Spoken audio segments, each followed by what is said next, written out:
Hi guys, आशा करता हूँ आप सभी अच्छे होंगे दोस्तों। हालांकि आप सब तक मैसेज पहुंच चुके होंगे, कल से काफ़ी वीडियोस आपके बीच में शेयर हो रही है, लेकिन मैं थोड़ा सा उसमें कुछ चीज़ें स्पष्ट करना चाहूँगा। किस बिहाफ पे बातें कही गई हैं उसको मैं यहाँ पे क्लियर करना चाहूँगा। थोड़ी सी मैं वीडियो की क्लिप कुछ सेकंड्स की आपको दिखाऊंगा, क्योंकि वीडियो ढेर सारे लोग देख चुके हैं और मैं आपको फिर से रिपीट नहीं होगा, बट कुछ सेकंड यहाँ पे देखना आपके लिए इंपॉर्टेंट है। हमारा एलोकेशन जो 10,000 पर ईयर था वो घट के 7,400 हो गया। उसी धनराशि से इसका अनुमान लगाया जाता है तो 700 करोड़ के बजाय करीब 1,000 करोड़ के बजाय 700 करोड़ हो गया। तो हमारे हाथ काफी बंध गए आपके भी केस में, और एसबीएम जी के भी जो कर्मी थे उनके बारे में भी कोई इंक्रीमेंट हम नहीं ले पाए हैं।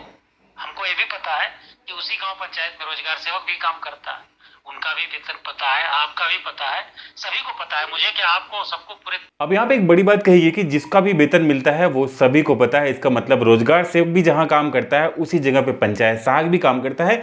ये फैक्ट बातें जो हैं ये पंचायत सहायक के लिए कही गई हैं, लेकिन जो 1,000 करोड़ और 700 करोड़ की बातें कही गई हैं उस बात को लेकर मैं आपको बताऊं।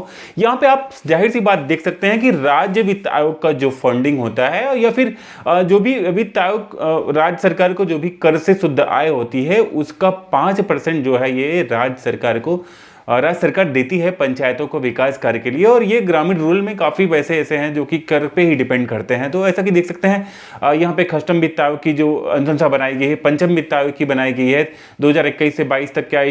तो इस तरह से जो है जब कर पे ही डिपेंड करता है तो हालांकि सर ने काफ़ी अच्छे से ब्रीफ किया आप सबको, क्योंकि ये डेवल्यूशन की बातें और इस सब तरह की बातें हमारे समझ के परे होती हैं। लेकिन फिर भी जब वित्त आयोग की बातें आप समझते हैं तो वहाँ पे आपको समझ में आता है कि जितने सारे आपके कर होते हैं, क्योंकि कर पे ही डिपेंड है सारे विकास कार्य, तो जो कर से शुद्ध आय होती है उसका 5% राज्य वित्त आयोग के रूप में और कुछ परसेंट है इस तरह से जाता है। यहाँ पे एसबीएम जी की बात भी कही गई है। तो जितने सारे कर्मी थे सबके लगभग जो इंक्रीमेंट होने थे वो लगभग होल्ड थे। रीजन ये था कि हमारे पास फंड्स की कमी थी, जैसा कि इसमें ब्रीफ किया गया। लेकिन अभी आप सब देख रहे हैं जीएसटी को लेकर के काफी बड़ा जो है परिवर्तन हो रहा है। जीएसटी पे काफी अपडेट हो रही है, काफी कसाव भी आ रहा है, लगातार रेट भी पड़ रही है। तो जीएसटी काफी तेज से जो है वो हम एक तरह से माने को वसूली जा रही है लोगों से, और वो शुद्ध जाकर के आपके जो है ये कर जो है बढ़ेंगे। और कर बढ़ेंगे तो जाहिर सी बात है जितने सारे एम्प्लॉयज हैं, चाहे वो एसबीएम जी के हों चाहे वो पंचायत के कर्मी हों, उन सब पे थोड़ा थोड़ा फोकस होगा। क्योंकि पंचायत में भी जब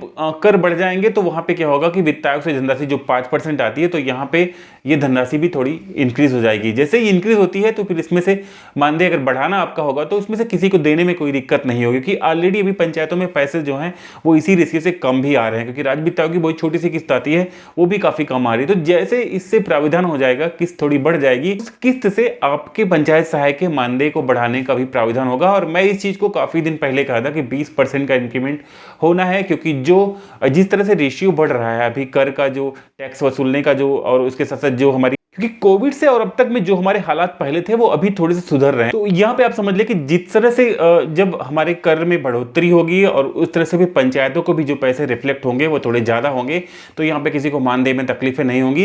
हालांकि बाकी जो प्रोसेस है वो धीरे धीरे बढ़ता रहेगा और आप सबके लिए निदेशालय से और सरकार की तरफ से कोई इस तरह से कोई रोका रोकी नहीं है, आपके जॉब को लेकर के कोई नहीं है। बल्कि यहाँ पर उन्होंने तारीफ की कि एक साथ हमारे पास 60,000, हालांकि 60,000 आंकड़े नहीं कहेंगे, कम ही कहेंगे, बहुत सारे लोग नहीं भी जुड़े थे, लेकिन एक मोटी मोटा माने तो सबसे बड़ी उन्होंने एजेंसी कहा कि विश्व की सबसे बड़ी एजेंसी है कि निदेशालय से जुड़ के 60,000 लोग जो कि ऑनलाइन काम करते हैं, एक बड़ा इश्यू है।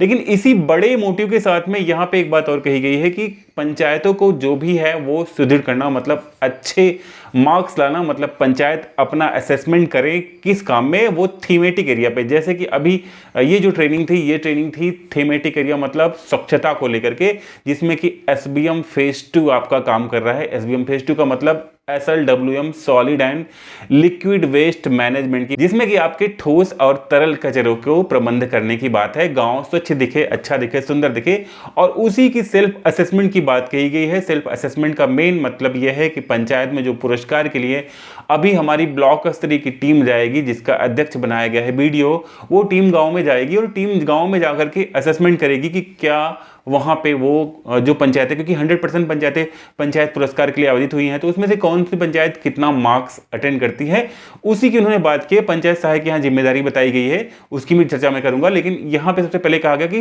वो अपने मार्क्स को पहले सेल्फ असेस्ट करें कि हम कितना मार्क्स अचीव कर पा रहे हैं स्वच्छता को लेकर के। क्या हम अच्छा मार्क्स कर पा रहे हैं या फिर हम कम मार्क्स ले पा रहे हैं। अगर हम कम मार्क्स अटेंड कर पा रहे हैं अपने उस सेल्फ असेसमेंट में, तो हमको क्या चाहिए, हमको थोड़े से अपने काम को और अच्छा करना होगा, जिससे हमारी पंचायतें जो हैं वो थोड़ी सी और अच्छी दिखनी शुरू हो जाए।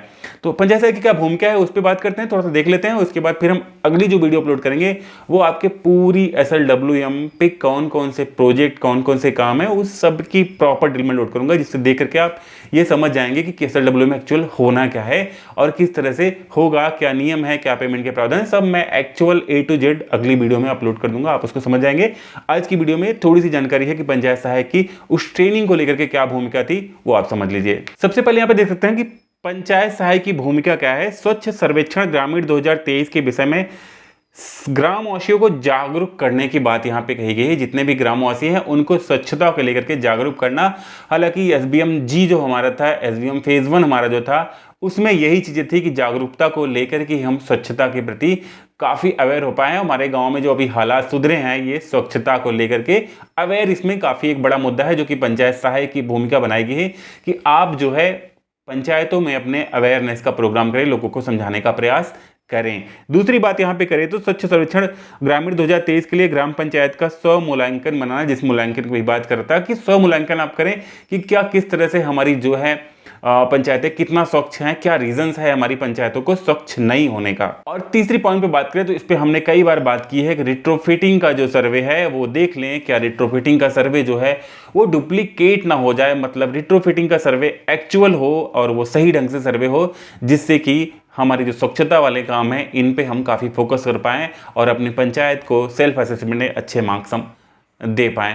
तो आज की वीडियो काफ़ी लंबी हुई, इसलिए हमने ये थोड़ी सी भूमिका बताई कि स्वच्छता के बेस पे किस तरह से आपको ट्रेनिंग करना था और किस तरह से आपको मानदेय बढ़ने को लेकर के ये कुछ अपडेट थी। तो आई होप आज की वीडियो आपके काम की होगी। वीडियो अच्छी लाइक करिएगा, चैनल पर करना सब्सक्राइब जरूर करेगा। मिलते हैं दोस्तों, जय हिंद, बाय दोस्तों।